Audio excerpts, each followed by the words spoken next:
हे अकोला जिल्ह्यातील MIDC 4 growth सेंटरमध्ये एक डुप्लिकेट गुटख्याचा कारखाना असल्याची माहिती 2-3 दिवसापूर्वी मिळाली. त्यावर आम्ही सातत्याने लक्ष ठेवून होतो. त्यानंतर आज सकाळी इतर जिल्ह्यातून आपण अन्न व औषध प्रशासनाच्या अधिकाऱ्यांना बोलवलेले आहेत. आम्ही सकाळी 6 वाजल्यापासून या एरियामध्ये लक्ष ठेवून होतो.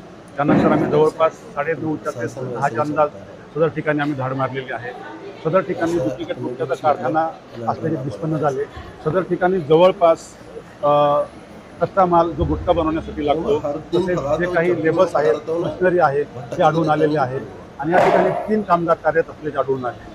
तसेच हा मालाची किंमत अंदाजित कमीत कमी 50 लाख होईल असं दिसत आहे. तरी सुद्धा अजून आपले अधिकारी कर्मचारी मोर्चा सुरू आहे.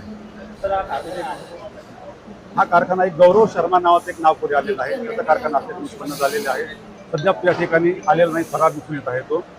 आपण जे 3 कामगार आढळले त्यांच्या विरोधात गौरव शर्मा आणि जो या गोडाऊनचा मालक आहे याच्याविरुद्ध आपण पोलीस स्टेशनमध्ये FIR देऊन मकोकाची कारवाई आपण प्रस्तावित करणार आहोत.